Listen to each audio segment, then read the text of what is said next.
Hello everyone and welcome to the Mechial Movement podcast. This is a podcast that brings reality, it brings real stories and it brings real people into the limelight of you watching this. I want to spread awareness that us normal people do go on these journeys and come out the other end succeeding in life.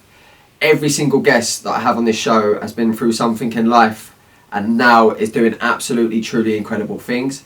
I want to share their journey and exactly how they get there. Big love, and as always, Mechial fucking movement, baby. Mechial movement, baby.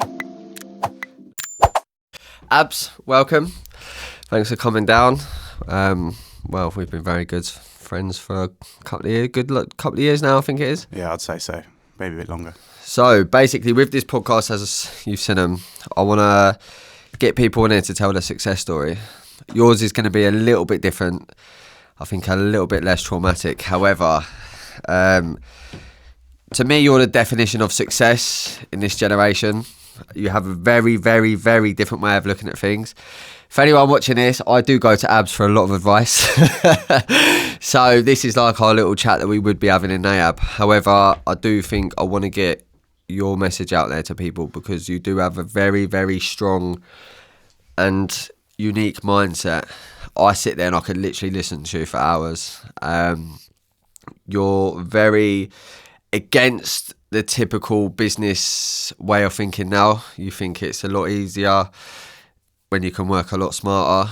You definitely helped me with a load of Mechial bits. So I want to just get into your brain a little bit. I want to get your message out. And mainly I just want people, because your brand is expanding massively and rapidly quick. So I want people to know the man behind the green brand, so to speak. So, Abs, thank you for coming down. I really appreciate it. And I'm really looking forward to this because I'm going to dive into the depths of sort of your past and why you are who you are today. And I'm looking forward to getting to it. So, from the start, I always ask my guest, who's little Abs and why is he, the grown-up Abs, having an impact on the world today? Yeah, that's a good question. So thanks for having me and I appreciate the stuff you've just said. So, little Abs. Well, the first thing is I'll describe how he looked. Little Abs was a very chunky young man, very chunky. So I was fat, but I didn't sort of allow that to change who I wanted to be as a person. So clearly I struggled with my weight and it affected me, a lot when I was younger. But like I said, the person I was then has just grown up to be who I am now.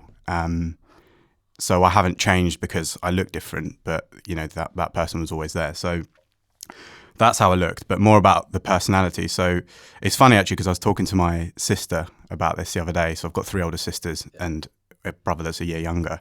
And I asked her, I was like, what was I like when I was younger? It was just a random question because we were having a conversation about what I'm like now. And she was like, You've always been extremely curious. She was like, even from as young as I can remember, you'd be sat there watching, everyone would be watching cartoons or the TV screen and you'd have this glazed look. You'd be looking at the screen, but you wouldn't. You'd be somewhere else. And I laughed because that's what I'm like now. I sort of go off into whoever knows where. But yeah, when I was younger, I for as long as I can remember, I always had this deep urge for more. And I always felt like I could have a huge impact in my own life and many other people's lives. And that was from such a young age. I had a really challenging upbringing. Culturally, there's obviously the typical challenges you face growing up in the type of culture I did. My parents did the best job they could. They obviously came from another country. The language was a challenge for them. The culture is very different. And, I had a turbulent upbringing. And I think from a very young age, I just remember thinking to myself, I can see my parents are trying to do my best for me, but this is down to me. This is my responsibility. My life is mine. I haven't got anyone else that's going to do everything for me. And obviously I don't knock at all how hard my parents worked, especially my dad. My dad worked harder than anyone I've ever seen. He, from a young age, I've always been inspired by his work ethic. But I think from when I was about, I'd say 12 years old, I was introduced to working with my dad. He set up his own business, but it was more of almost a partnership, funnily enough. He set up a convenience store which is the cliche. But he set up a convenience store when I was about 12, and I actually was really involved with that. I remember my first memory with that was going to see the property, talking to the surveyor, talking to accountants, talking to suppliers, and I was doing all of that with my dad from the age of 12. So I just remember I had a lot of exposure at that age, and I just felt like this was right. It felt this is what I was meant to do. And I even remember speaking to the accountants, and I could see the smirk on their face because there's this 12-year-old talking to them like a grown man. Yeah. That's a big responsibility at 12. Like at 12, I think I was just constantly going up the park and playing football because to me that was the normal because my brother done it. So it just goes to show mine was just out the house to go and play, and yours is the normal have a conversation with accountants. Yeah, and don't get me wrong, that felt the same to me. Yeah. You know, my mates were going out and having fun, and don't get me wrong, I did that. But that was fun for me. I enjoyed it. It just felt very natural. But the downside to it was that at that age I was exposed to almost a career, but I still had school. And academically I was smart, but I was very bored and unfulfilled. To the point that when I got probably to the later years around GCSEs, I got 13 GCSEs and I did extremely well. But at that point I was almost rebellious, where I knew I was smart, I knew I could get the grades, but the system felt like it wasn't nurturing me for what I wanted to do. So I would deliberately annoy my teachers. I would be a pain in their ass. And just because I knew I could get away with it. And it was a challenge for them. In my parents' evenings, they would say, you know, he's so smart, but he's disruptive. And in my head, I was thinking, well, I'm disruptive not because of the fact that I'm an asshole or I'm this 14-year-old that just wants to ruin the day for everyone. It was more a case of I'm just not fulfilled here. Yeah. And in hindsight, when you become mature, you look back and think you were a bit of a dickhead actually because other people wanted to succeed and the teachers only wanted the best for you. So I worked with my dad, and I worked with him. I would go after school. So in the morning, actually, I'd go with him. I'd do some stuff in the shop. I'd go to school. After school, I'd walk to him. I'd do his cashing ups at some points. I probably shouldn't say this, but I was carrying like 2-3 grand in my backpack, walking to Lewis Road, putting that money in the post office for him, banking it, going home, and then having to do my homework. But at the same time, I was just thinking about business, thinking about work. So from a very young age, I was exposed to responsibility, but I was young, so I wasn't aware that as someone that age, that's not probably something that you go through. Yeah. So I would find myself being anxious. I was anxious about profits. I was anxious about it because my dad's English wasn't amazing. I was anxious about how he's communicating with customers, how he was talking to them. So that was all going on in my mind. And at that age, I didn't have anyone I could speak to. I couldn't really go to my dad because he was relying on me to support him, and he was working just as hard to keep our household going. You know, there was 5 of us, and it was tough for him. And I didn't really have anyone I could go to. I felt more responsible. I had a younger brother who looked up to me, who was a year younger than me, and I felt so responsible for him. So I carried quite a responsibility on my shoulders from a young age, but I loved it. I thrived on it. The downside was I was making no money. My dad didn't pay me. Couldn't afford to pay me. So I was working for free. I was doing all that for free. I was sat here thinking, cool, you must be getting a couple of £100 a week. No, I did it for free for a long time because I didn't understand that when you work, you get money. Just helping out your dad. I didn't have that level of maturity at that point. Yeah. But then at one point, my friends were getting EMA, 30 quid a week, and they were spending it on like buying stuff from the Chinese or Tesco. And I was like, oh, hold on, I don't get any money.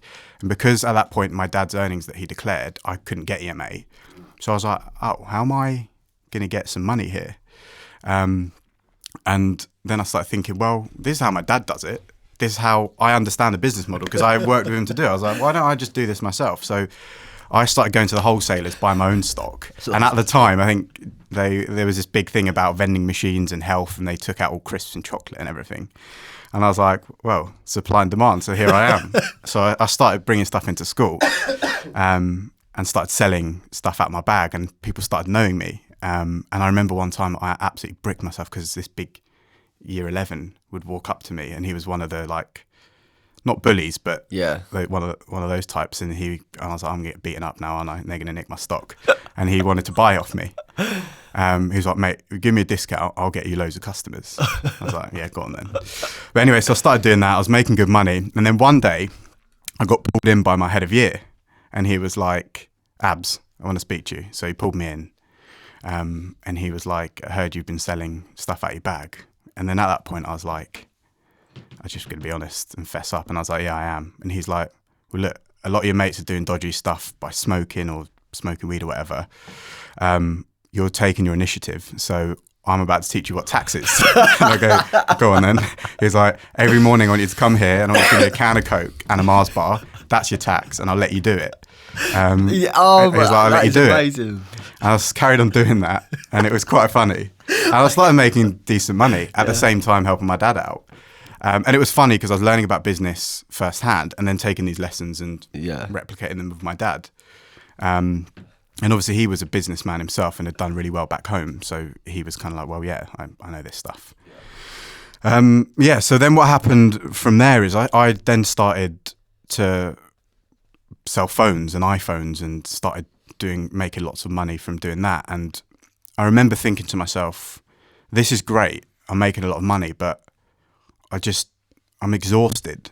And I didn't understand at the time, but I can look back in hindsight now and realize that I was mentally drained because as a 16-year-old trying to balance exams, making money, worrying about my dad's business, worrying about my family. And, it's very personal, so I won't go into it, but issues at home. And I felt a responsibility for all of that. Yeah. And I was just knackered.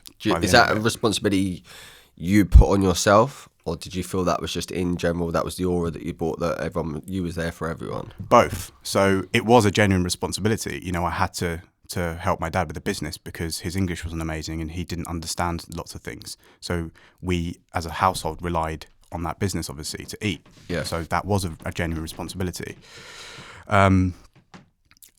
And I also put that responsibility on myself, I guess, because I wanted to show up for people. I wanted to be there for the people I cared about. And I felt because I had the ability to do so that, I should have.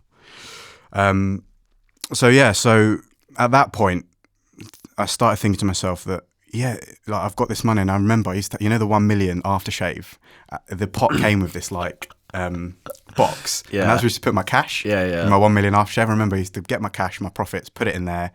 And I had at one point so much cash in that I then had to open a bank account. And I kept thinking and my sister would even come and look at it and be like, you've got lots of cash there. Or my brother, he's like, how did you do that? And in the back of my mind, I kept thinking, what's the point of this? I didn't still understand at that point. So I'm unhappy. Yeah. I've got all this responsibility and now I feel like I have to keep doing this to get that cash. But what's the point of this? And I remember thinking at a very young age, what is the point? And I'd go to my dad's shop after and work my shift. And my dad would sleep in the stockroom because he worked 7 days a week and didn't have a day off for 2 years. And I thought, I admire you for working hard, but surely there's got to be another way. What's the point of life if all you do is work for these bits of paper? 100%. Can't do anything with it. It's mad because you think you'll get people that will work them hours like your dad, and fair fucking play, takes a lot to do that. But if he's sleeping in a stockroom and not even enjoying sleeping in the place what he's making money for the house, that's just mad. So it's from that you must just firsthand go, definitely not fucking hell, there must be an easier way. Yeah, and at that point I realised it was a generational thing where from my dad and generations beyond him, that was what they were taught. You worked your ass off. You're a man, you work hard, you have no feelings, your job is to provide financially, that's it. Which I understand that, where he came from, where my family came from is tough, it's challenging. These countries growing up, that's what you had to do just to survive. So I got it. But at that point I thought, this is going to stop with me. This will not continue. If I have kids, they'll have a different experience. Yeah. I owe this to my dad and the generations before him to spin this and make a change in the generations to come. So I made it my mission as such to find a way of making money, but also find a way of enjoying it, being sustainable with it, and being smart. There must be another way. And I was very lucky, extremely grateful for having the access to mentors on YouTube. I'd watch YouTube from when I was 15, 16 and see these guys talking about how to scale a business. And I had access to these people that were making millions of pounds and scaling businesses like Apple, Facebook, questionable type of people, you might argue, but nonetheless, they could teach you about business. I thought, why is no one learning from these people? If they're putting all this information out there and that's who you aspire, why don't you just learn from them? Why would I try and just sort of figure it out myself? So from that age, I started shifting my mindset. And I was like, I don't have the people in my immediate life that are going to teach me what I want to achieve, but I do have access to those people. So I started becoming obsessed with it.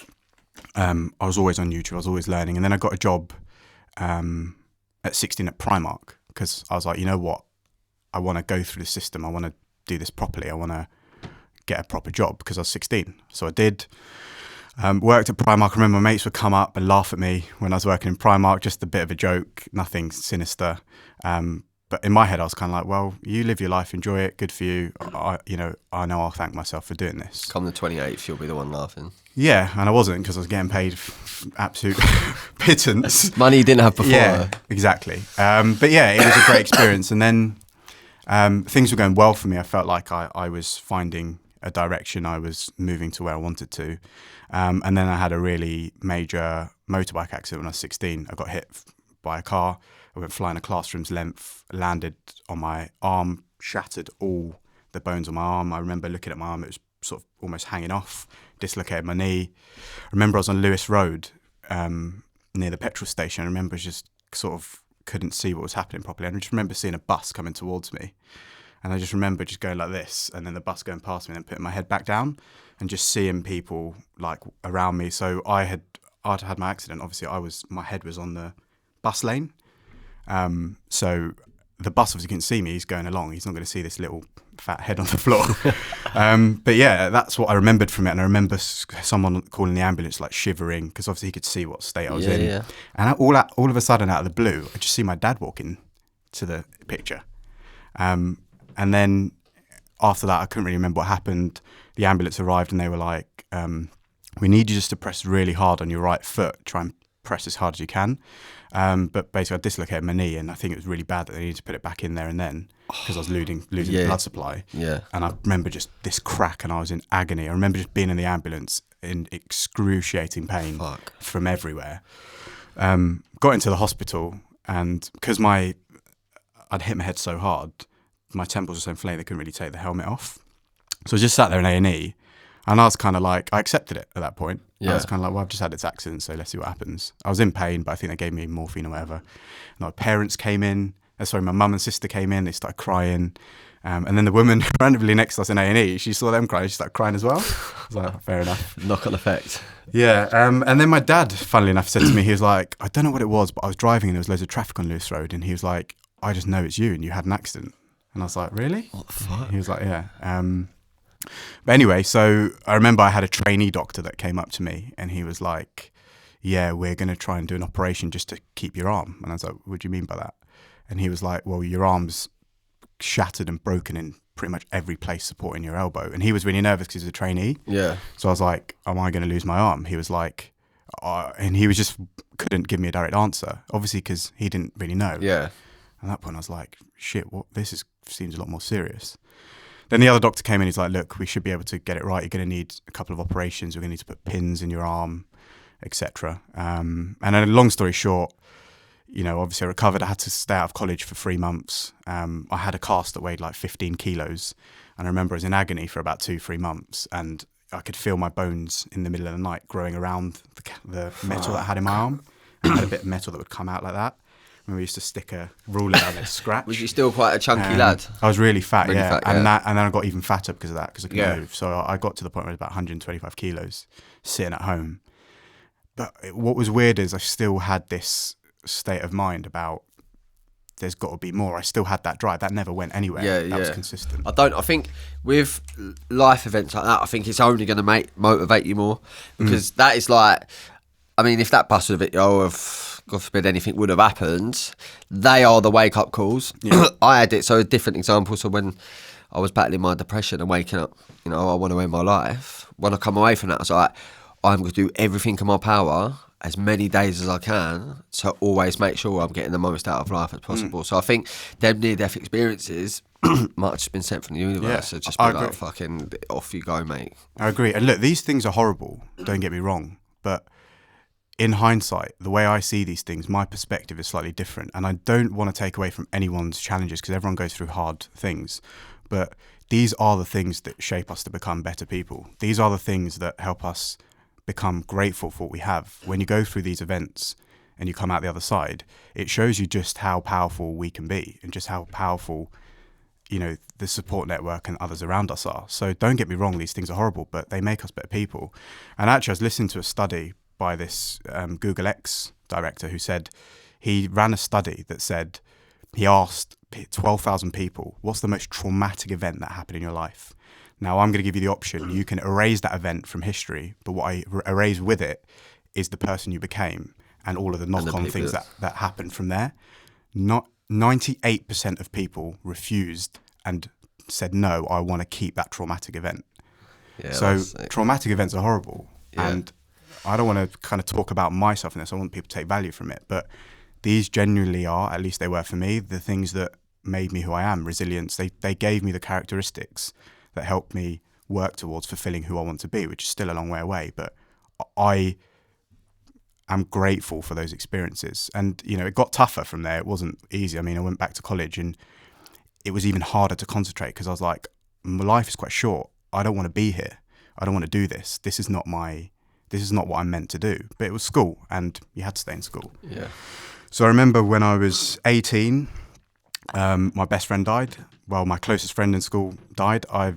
Because I think I was 18, I still to this point, I don't think I've really processed it. Yeah. He died suddenly. I think I was the one that had to tell my friends because I found out really early on. He had an accident on his bike and he went to hospital and we just thought he had an accident. So when we turned up at the hospital, they couldn't let us go any further. So he was obviously in intensive care. A day and a half later, he died. So I remember I was one of the first to find out. I had to tell my friends. They did this big thing in school about it and I was very numb to it. I don't think I processed it. But at that point, I realised like life is very short and I'm not going to waste any more time. And it was obviously horrible to lose a friend, but that moment showed me how short life is. I had my own experience. My friend obviously passed away. And then I remember my head of year, actually no, it was a different guy. My head of year pulled me in. He was actually head of sixth form at the time. He pulled me in and we were looking at UCAS and I was applying for uni and stuff. And he sat me down. He's like, I've not really said, he was my economics teacher. He's like, I've never said this to a student before. He's like, because I actually sold him an iPhone and his iPhone broke and I helped him fix it. He was like, that's magic. All I did was on the iPhone, you do the lock and hold. Yeah, at the same yeah. time. That's all I did, and reset it. And he looked at it, he was like, that's magic. I was like, I don't think it is, mate. But anyway, he pulled me in a few weeks later and he said, to be transparent, my timelines here, if they're off, then it's just from memory. But that's all good. Literally, I wanted to just go as a flow. Yeah, so my timelines might be off here, but he pulled me in, and I don't know whether this is after or before my friend had died. But he pulled me in and said, I've never said this to a student before, but I see a huge amount of potential in you to go and run your own business. He said, one day I can imagine you pulling up to Cardinal Newman in your Mercedes, dropping off your kids at school. And he's like, I don't know if university is going to be the right route for you. I don't want you to feel pressured to follow this route everyone else does. I really appreciate that because that's the first time anyone in my life showed up for me like that. Yeah, from a teacher as well. Yeah, from a teacher's perspective. That is my mad. economics teacher who taught me about demand, supply, price elasticity, all this stuff, which is obviously crucial. It's crazy because normally you're programmed at school and you've got to go to college, then you've got to go to uni, then you're only going to have a good job if you got a good degree. Yeah. And you've got a teacher saying a sort of breaking the system to say, listen, it might not actually. I rate that a lot. Yeah, and I could tell for him, he was uncomfortable saying that, but I feel like he felt a responsibility because he didn't want me to go down a path that wasn't right for me. I still ended up going to uni purely because, I'll be honest, more for the experience. I did really well in my first year, but then I was like, nah. I said to myself, I just had this voice in my head for such a long time. And this voice is in my head till this day. When something doesn't feel right for me, when I'm following the grain, when I'm following the general populace or what everyone's doing, the industry, whatever that might be, I have this nagging voice in my brain like, this is not you. I feel we're all here to create, not consume. I feel we're all here to do new things, to take risks, to try things. We're not here just to follow the herd. Don't get me wrong, you may follow the general herd and then you might be happy with that, and that's great. At least for me, I felt that wasn't my route. So every time I feel like I'm following and doing what everyone else is doing, I know that this is going against what I'm truly supposed to do. So I dropped out of uni. I think I even got a first. I'll tell you a funny story actually. My mate who I went to uni with and we lived together, I was doing really well, but we just had such a great time together. And I remember one day before like our main dissertation for the year, I was like, mate, have you done this? Like, I've been doing this for weeks. Have you done it? And he was just getting high all the time. And he was just sat there laughing in his bed. And I was like, have you done this? He's like, mate, he was just laughing for ages. He goes, look at my laptop. I go to him. I looked and it was blank. I was like, the blank screen. He was just laughing his head off. And I go to him, mate, you need to do this. And this was my sense of responsibility again, because it's my mate I cared about. I was like, look, here's mine. Obviously don't copy it, use it as a framework. So we submitted it and everything. I'm sat in his house like probably 6 months later, teetering on the edge of uni anyway, because I didn't want to be there. But I was like, I've got this, I'm going to get a good grade, so I may as well stick it out. And I was doing marketing and I actually found it interesting. I open up he opens up his emails first. So I'm just sat in his room, he's on his computer and he's laughing, but like a nervous laughing. I was like, what is it? And he's like, have you checked your emails? And I was like, no. He's laughing. I was like, show me. And he couldn't stop laughing. I opened it and we both got done for plagiarism. I'm new to the start of that. Word for, do you know, this is the funny part of it. I looked at it because they sent it back to us. He didn't change the footer of my name. It was still on there. He submitted the essay with the footer of my name on there. And I sat there, just looked at him. And I could have been angry, whatever. I spent this money. Though, yeah. And I didn't have financial support from my family, and I got very basic student finance. So I was using my savings at that point. I was like, that's it. I'm done. That's my sign. I'm out. I quit. I left. And all my friends told me that I'm an idiot for dropping out of uni. I'm a snake for leaving my mate at uni. And in my head, I was thinking, well, he's the one that plagiarized me. But anyway, he was a great mate of mine at the time. And my dad, I remember when I told him, I broke the news to him, I actually told him I was taking a gap year. But in my head, I was done. And he said to me, he told me he was ashamed of me, that I'd done that. He'd worked so hard for me to be able to have these opportunities. I remember just looking at him and I said, one day I'm going to prove to you that this was the best decision I ever made. And I'm going to use it as a route to help others and my brother at the time who was going through uni. And the relationship with my dad from that point on was almost non-existent. Up until obviously when I was older. That is just absolutely brilliant. So you touched on it earlier about with the Google X, shout out Mo Gawat. Yeah, Mo Gawat. Fucking what a guy. Yeah, he's Egyptian actually. Huh? He's Egyptian, that's it. So when it comes down to the happiness of it, and it also you've just said it there that you quit. It's not quitting if it doesn't go with your feeling. So I had exactly the same thing. Me and my dad had a brilliant relationship, and we have got an even better relationship now. But as soon as I quit rugby, I'd done everything I needed to do, but it was just, I wasn't enjoying it anymore. And I've always lived as like, as soon as I stop enjoying something, or as soon as something becomes a chore, I'm pulling myself away from it. I've always lived that out, always will. So I know that feeling. Trust me, I know that feeling when you've told your dad, and it is disappointment, because definitely my relationship with my dad changed over 2 or 3 years when I stopped playing, and then I was like, trust me, I don't know what yet, but I'm going on to something, and I know for a fact you'll be sat there and you'll go, right, I'm glad you didn't sort of just carry on that path, forcing it. And it is hard, because then obviously you would have had doubt creep in and gone, fuck, have I actually done the right thing here? I was very strong-minded, and what I would say is, I want to be clear. I'm not telling people when you don't want to do something, quit immediately. That is, for me, a character flaw. Yeah. So I'm very self-aware. My character flaw is when I'm done with something or I really want to do something, I'm all in, to the detriment that I make it harder for myself. Yeah. So other people might want to, before they quit, they might want to be practical with it and plan around it. I still firmly believe you should pursue what you want to do and quit things that don't completely and utterly fire you up inside. Yeah. It was a character flaw. I quit. When I wanted to quit, I quit instantly. And I made it harder than it could have been for myself. But that's my route. That's my choice. I like to make things hard, to then use that as motivation and to propel me. And my character is, I can't do anything that doesn't feel right for me, so I'll quit. So different people work in different ways. Be practical. Try and set plans and be sensible if you're going to quit. But quit. I've quit so many times. Quitting is a good thing. Quitting means I've had enough of something that does not serve me and make me feel alive. Quitting's great. I think it's great. People see quitting as failure. No, it's not. If you've had enough for something, don't fucking do it. And the thing is, I think people use the word, if you quit, you failed. No, if you haven't quit and you're doing something to force it, you're fear of something else. Yeah. I'd rather quit and fail at something that I want to do than stay in something that I'm going to fucking hate and wish I did quit. And when you quit time and time again, so I would do jobs, I'd be amazing at them. I was always really good at sales, got into PC World, was one of the first 4 people in the company to do over £1 million in sales in less than a year. I was amazing when I worked there. I remember some other stores would call up, be like, are these figures right? They're for this weekend or are they for this month? I was doing numbers in a day. Me and my brother, I got him in as well. Me and my brother were doing numbers in a day that some stores weren't doing in a month. So I was great at sales. And the reason for it is I was always driven by the input, not the result. The input for me was chatting to people. I'd approach people. I'd chat to them, I'd get to know about them. Oh, you're going to university.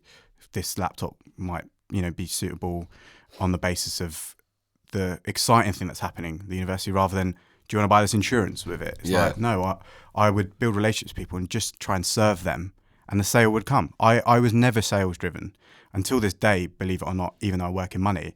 Money's important, it's a tool, but I'm not money driven. I'm not sales driven. I was never numbers driven.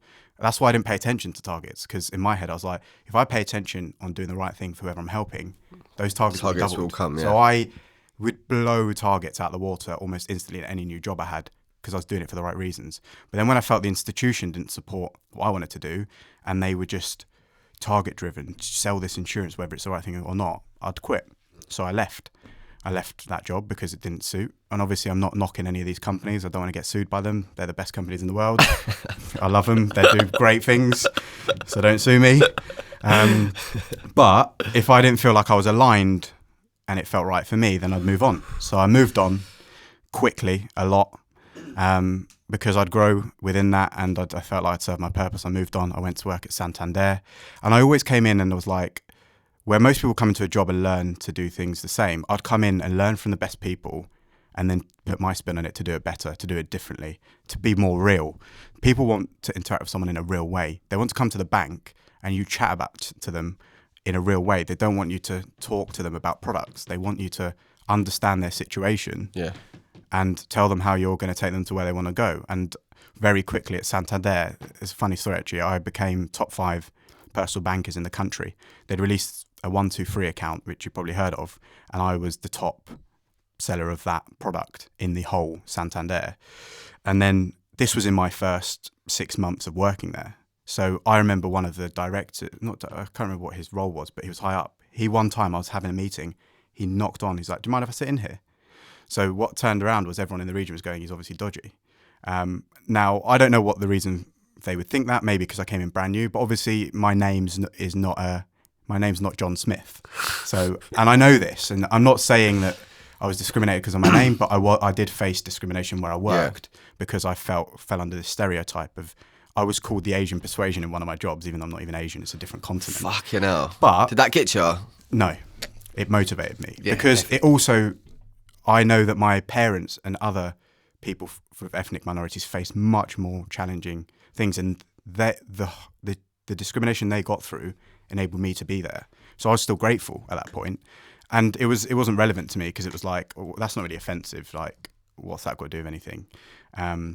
But I left it there, and I remember I got told once that my CV was deliberately not picked because of my name, because it'd be hard to say. So they used to filter out certain CVs with certain names because it wouldn't fit. But anyway, those things are an advantage for me because when I'm coming from that space, I've got so much hunger. So I see discrimination as an advantage in a way. So that the guy sat in, he was listening to my meeting out of the blue. So that could be quite nerve-wracking for someone that's new. This manager's come and sit in there. He sat in my meeting at the end of it. He just looked at me and goes, I get it now. I was like, what do you mean? He's like, I get why you've been so successful. He's like, if I could package up the way that you work and give that to everyone, I would. And it was because I was genuine. I had these older ladies that would come in and I'd ask them about their day and I'd want to know, because I know that a lot of them would have been vulnerable. They would have lost husbands. That's why they had a lot of money. Whereas, and once again, this is nothing against an institution, but some people might have looked at selling that person a product 100%. as opposed to understand. I wanted to get deep and understand who sat in front of me. And I just did that. And at the end of it, it wasn't a product. It was a solution for the problem. But I wanted to know, each person that comes to me walked out with the same product, but their experience was different because I wanted to know how that product would fit for you and what are your deep drivers, what are your fears, and how can I alleviate that? It's building that trust relationship because I know I don't care about pissing off any institutions, but But most gaffes that you'd walk into in this day and age are target driven. The way money is seen these days is, if you go into a company that is to do a commission, they don't really give a fuck about you, your background. So their genuine service is purely just to get the sales. Yeah, and targets are important. Money is crucial. Structure is crucial. But why is the bit that's missed? Not the what you do or how you do it. Why are you doing it? So for me, I always had a strong why. And there's nothing wrong with having a strong why for yourself and for others. So my why is linked to others. I want to grow and scale one of the biggest businesses in my industry. And I want to live a lifestyle no one else does for me. But that, by doing that, I am enabling others to do the same. So my interests are aligned. And I got to the point where I was working for companies and I couldn't see any why. It was like, yes, I remember one company I joined, my target was 10K a month. And I remember no one had hit that yet. They were a relatively new, small company. No one had hit that yet. I came in and hit that in my first month. And then they started listening to my calls, being like, is he mis-selling here? So every time I would come and explode these tires, they were like, is he doing something dodgy? You're just taking the piss. Yeah, I was. I was taking the piss because I came in there to take the piss. Yeah. To be like, this is how you do it? Yeah. Right, let's see if we can do this differently. Once again, because when I was having conversations with people, I wanted to understand what their deep fears and desires are, because I know what product I'm going to give you because it's always the same. But I'm going to present this to you that's meaningful to you. And I care. I always cared. I wanted to do the right thing for people. That was my priority, service. Can I do the right thing for you? Because I'm going to come out of this earning very well and doing a lot for myself. So the least I can do is make sure you feel in excess of what you expected. I wanted to always provide in excess of what people expected. I wanted to set the expectation and over deliver at all times. That's always been my priority. And then eventually, I remember they listened to my call and he listened to it. He's like, this is great. And eventually I built a script for them based on what I used to say. And I'm not saying all this stuff as an ego for myself. Yes, it's, these are great things, but what I want to emphasize the most is the success was because of my drive to produce something meaningful at all times. And I was honest with myself that, yes, I'm going to get something out of this. Of course I am, otherwise I wouldn't do it. So it comes down to transparency, integrity, creativity, being rebellious, being disruptive. We want that. Otherwise, how are we going to progress as an industry? How are we going to progress as a human race? Look at the people that have pushed us forward. These are disruptors, and I want to be a disruptor, and I think we should all disrupt. So that was my philosophy. And eventually I was like, this was the only time in my life I had a fear. I was always all guns blazing because I was making a lot of money, still living at home. I had tons of money in the bank. So yes, I took risks, but I'm not someone that has children and a family and a responsibility at that point. So I could take these risks. But then when I decided to take the biggest risk was, I remember being sat there one day. I was like, I don't want to work for anyone anymore. This is dull. The finance industry is boring and dull, and my head's going to explode. So I want to do something a bit different here. And the only way I'm going to do it is, I always tried changing within companies, and then I was like, I just need to do this for myself. Yeah. And my friend at the time had an infrastructure of the business, and I'm really grateful that he supported me, and he could give me sort of that level of comfort that he's done this and he can, be involved with helping me. So I had that, and then one day I just quit. I was like, I quit. And I had a bonus that I needed to wait, I think, 3 more weeks for to get, and it was a big, big bonus. And I was like, I can't even do this 3 more weeks. I remember being sat there in the office, I locked myself away playing. I watched Rich Dad Poor Dad, listened to Rich Dad Poor Dad, which I highly recommend. That, from starting to finishing that book, it made me want to quit my job because I'd commute to London listening to it.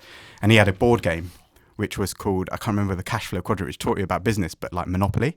And I'd sit there all day playing that game. And I was like, this is ethically wrong. I'm being paid for this. Because I've always been quite smart with how I worked and delegated and only did work that I had to do. Anything else I'd ask others that arguably better than me doing it anyway. Yeah. So I always had spare time on my hands. So it always looked like because my numbers were so good, it always looked like I would be really busy, but I wasn't.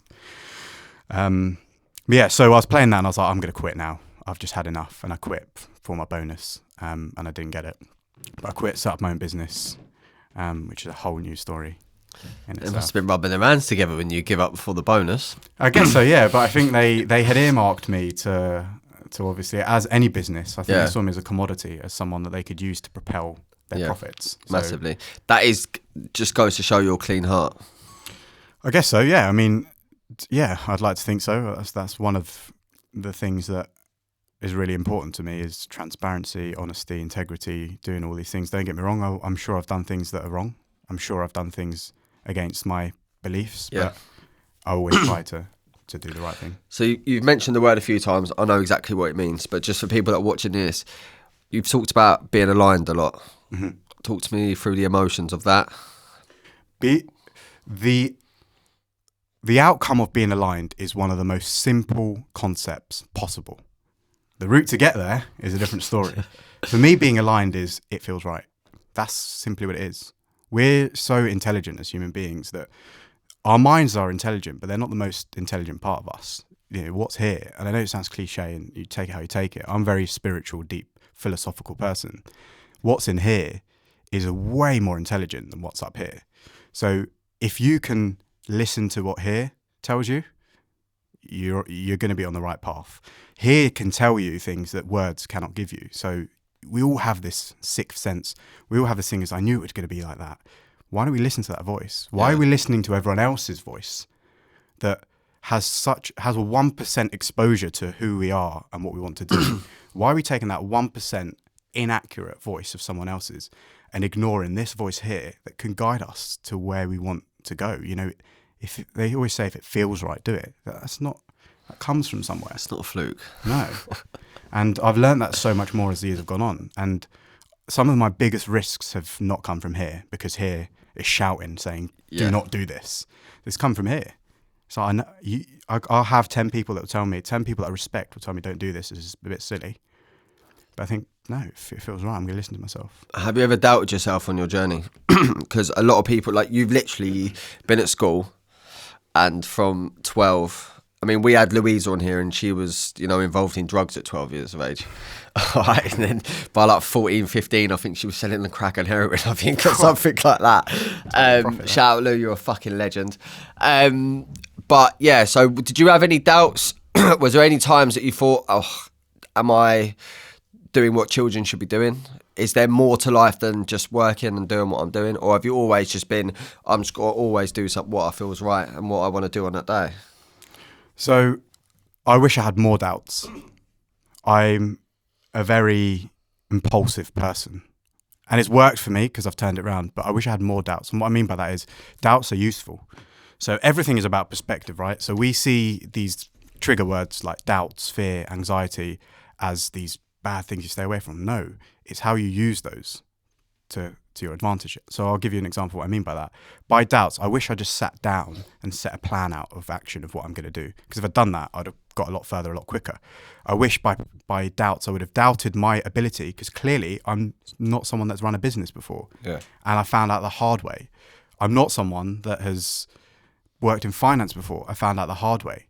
So I wish my doubts of myself, which would have been well-founded, because I should have doubted myself because I didn't know this stuff. Yes, we have an intuition. Yes, we're smart, but we only know what we know.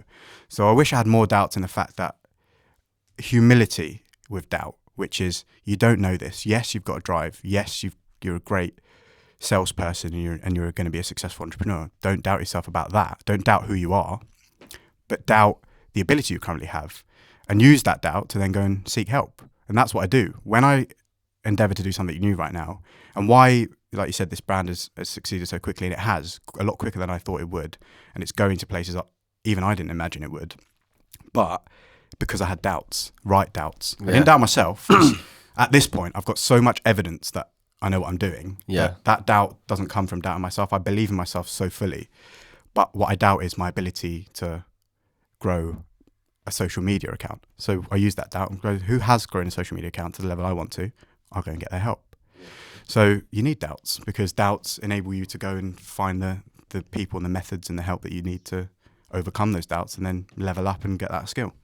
Massively. I'm a massive believer in it is so simple, because it's like you want to do something, go and learn from who the fuck's done exactly what you want to do. Yeah.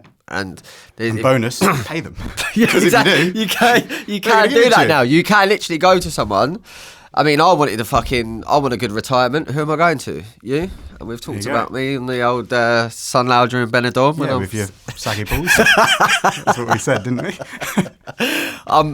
So yeah, you've gone me down a rabbit hole there. Thinking about saggy balls. However, Yeah, so I'm a big believer, and especially in this day and age, it is easy to learn from people achieving exactly what you want to set out to do. Me, I want to be one of the best life coaches in the world. Well, who do I look up to? People like Tony Robbins. Yeah. You are setting a whole new level. Well, I think it's like our new generational financial advisor. Yeah. You're not the typical guy that will be sat there in a shirt. We've had a Zoom call, regardless if we're mates. You're in a hoodie. Yeah. You're not in a suit. You're not in a suit. Haven't got a tie on. You're not corporate at all.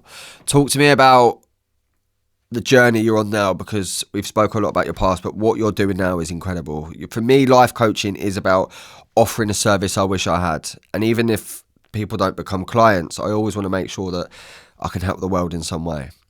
So that is exactly what you're doing, but you're doing it in a touchy area, because you could literally latch on to a lot of people would work 7 days a week to make as much money as possible and not really care about the outcome of other people. You are the complete opposite. I think you say you work 2-3 hours a day at the moment. Yeah, so to give a bit of context to that and touching on the point you said, so the first thing I say is I have another corporate wealth management business, and I can't emphasize how important this is the people you have around you are so important. You have to believe in yourself, you have to show up for yourself, but you need people around you. And I'm so grateful that my business partner is my brother, and my brother has my back so much that I know that I can go and take these risks. And my brother will say, this is a risk, are you sure you want to do this? And the moment I say yes, because this feels right, he's got my back. Yeah. He runs that business. He's amazing at what he does. He enjoys the corporate environment. You will see him in a shirt and tie. And he loves that. So first of all, I want to be clear that without him and without having the support network, I couldn't go and take these risks. I couldn't go and do this. So that's really important to know. This isn't me. I'm not doing this alone. Yeah. I've got that support and the foundation, and he's amazing at what he does and enables me to do that. And he works really hard and he loves his job. So to add to that, I've always been about working smart. I've always been about using tools and using the right people to help propel you. So for me, I'll look at something and I'll try and do it in half the time with double the output. An example. Let me think of a good example for you.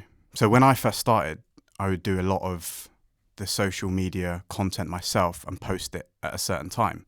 And I thought, there must be a better way. I'm shit at design. I'm pretty shit at lots of stuff to do with social media.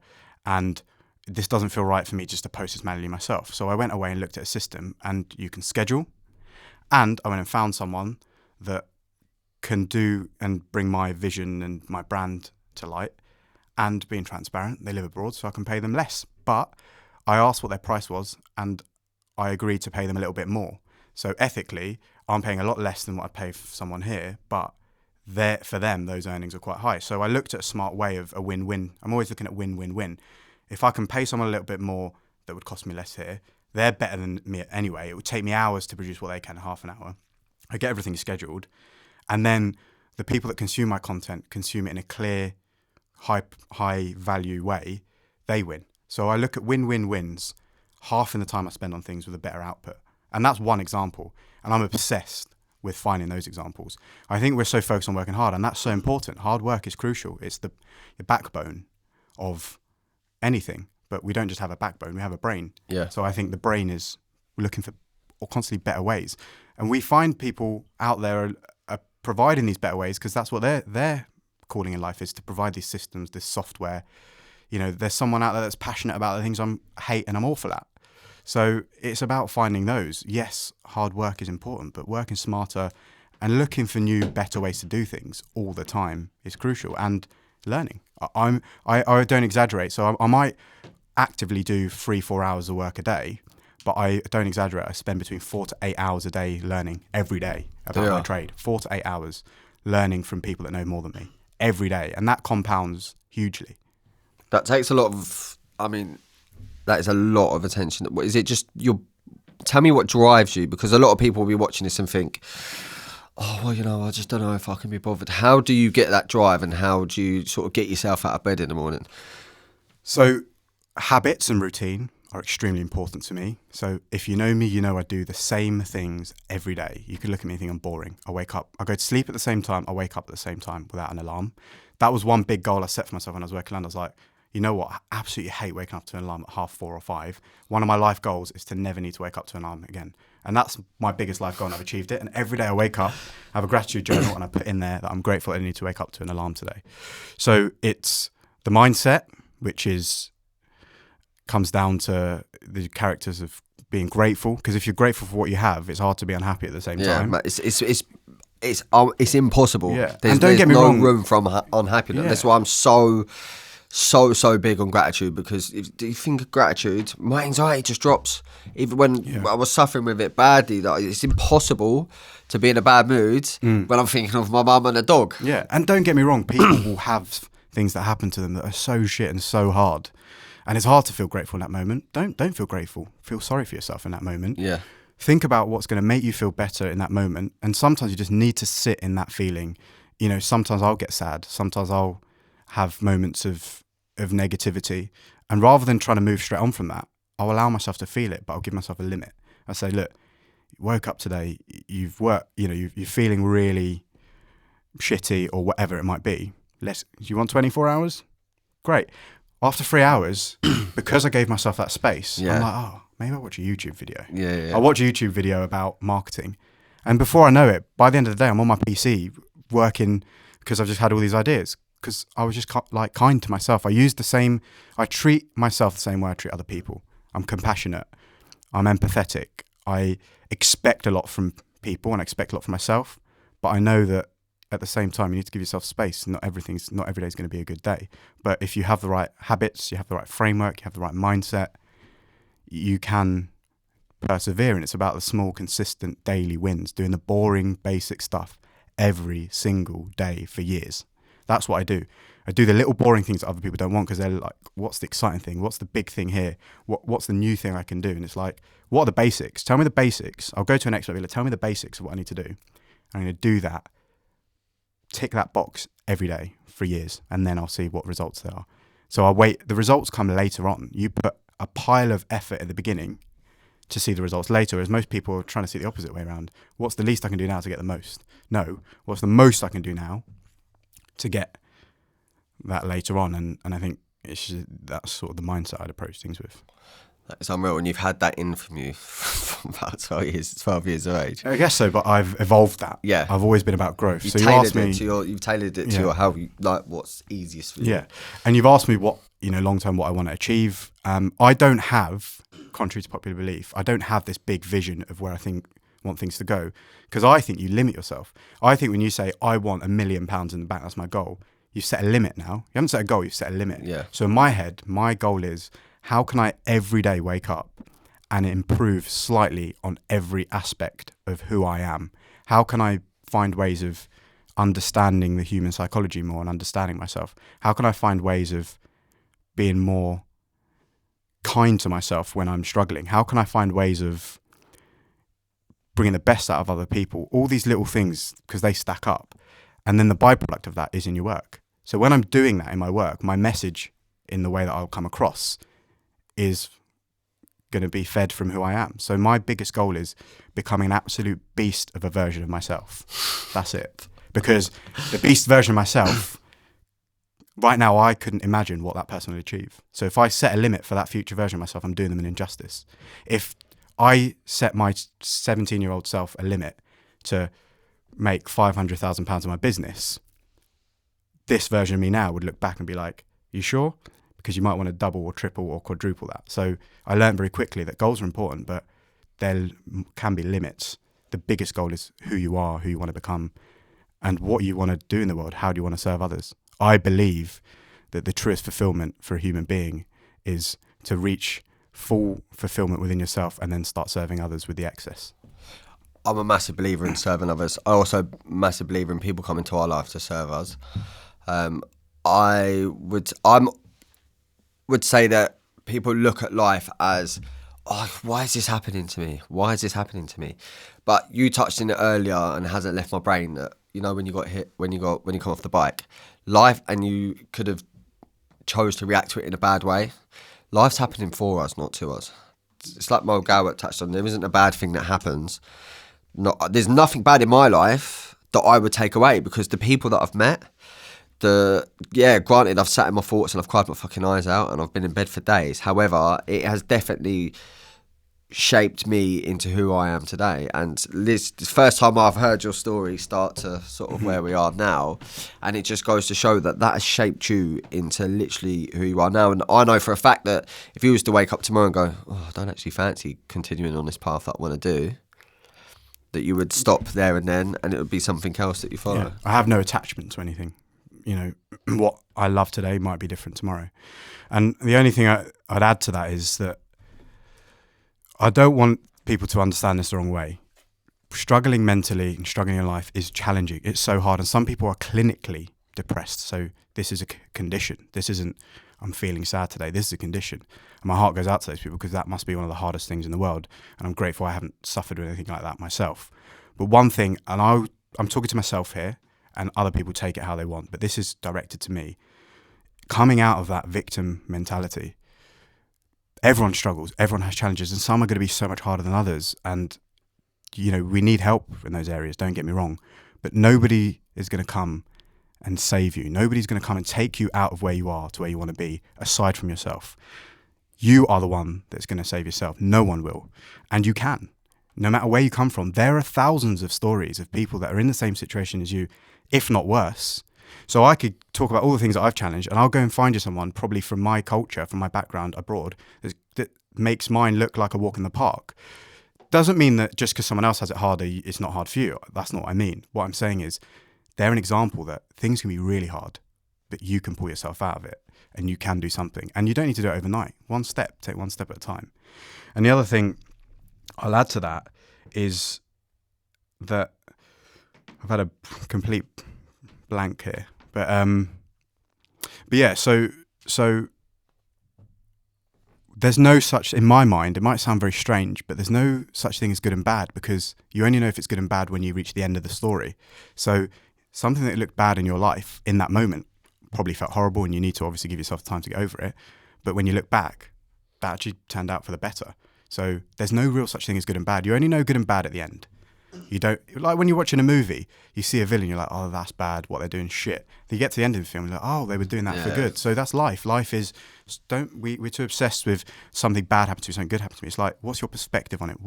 How will this feed the grand scheme of things? So for me, having those accidents, having, you know, a friend pass away, having people doubt me, having, you know, borderline discrimination in my workplace, all of those things were so fundamentally good and necessary for who I'm happy to have become and go, that those are all good things. Perspective is so powerful, we have the power to decide how we react to situations. So growing up, you're sort of programmed to a lot of anger. No one can ever do you wrong. You know, if someone's done something, you've got to speak up. Oh, don't take that shit. But if something sad happens, granted, I grieve, go through the process of being sad. But there's nothing to program. You know, Tony Robbins is a big believer in this. If something sad happens, rewire your way of thinking. React to it a different way. Why is this happening for me? What is going to come from this? Because there's been so many times in my life I've gone, fucking hell, I'm so glad that like, for example, a relationship, glad that didn't work out because now this has happened. Or work, job-wise, thank God I got sacked because now I'm on my path doing something I love. It's very rare we look back and go, oh, do you know what, I'm still gutted that didn't happen. Yeah, exactly. And there'll probably be some people who listen to this thinking it's all well. Yeah, of course, yeah. And that's fine. That is fine. Accept where you are right now, because you have two choices. You stay and accept where you are, and that's fine. You might need to do that for a bit of time. Or just have a think. Just think of one thing. Don't think of where you want to be. Just think of one thing you can do today to improve your situation slightly. That's it. And the biggest thing I'll say, and most people think this is a weakness, but this is probably the biggest strength you can have, get help. If you are struggling mentally, speak to a therapist. If you can't afford it, there's charities you can speak to for free. If you're struggling financially, speak to a financial advisor. There are free websites. Stepchange.org is free to help you come out of debt if you're struggling financially. If you want to grow a business, go and ask someone that's growing a business. If you can't afford to pay them, but some business owners are nice people, just say, I can't afford it, but why don't you just give me some tips now? And then when I succeed, can I give you some? Can I delay the payment? You know, go and get help. There is help out there for we live in a Western society. We're some of the most privileged people in the world, but we're some of the most unhappiest. Yeah. Out in some other places, and once again, I'm not comparing someone else's struggle with ours, but we have resources. We have help. We have the most help on the face of this planet as a Western society. We are the most luckiest people in the world. And I know that firsthand because I can hear experiences of when I went to Sudan to see family members and see people there.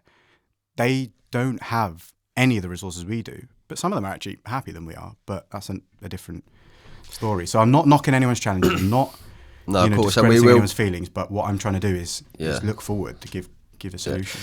I will just touch on that as well. It's just like, if you are watching this, and I do say it in every podcast, reach out, get help professionally. Don't hold back. You can always reach out to me. However, we are just saying in the fact of like, you do have the power of thought.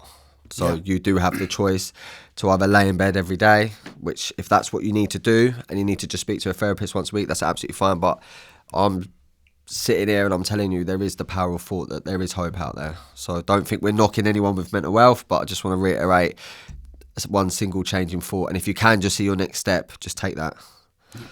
Abs, fucking absolute pleasure. Yeah. So everyone, really, really enjoyed this chat.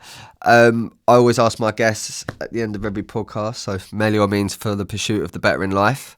How do you plan on pursuing the better? To become the version of myself that can not only be the best version of myself possible, but the version that can serve as many other people to help them become the best versions of themselves. Do you think you're currently already doing that? Yeah, I'd like to think so. So just to a bigger scale? Yeah, look, as long as I'm alive, then there's more I can be doing. So I'm never going to stop, because I don't think that's what it's about. So I'm still here. So there's clearly more I can be doing. Amazing. Thanks for coming down, mate. You're welcome. I fucking absolutely loved it. Thank you for watching. As always, like, share, comment, subscribe, and big fucking love. And Mechial fucking movement, baby. Mechial movement,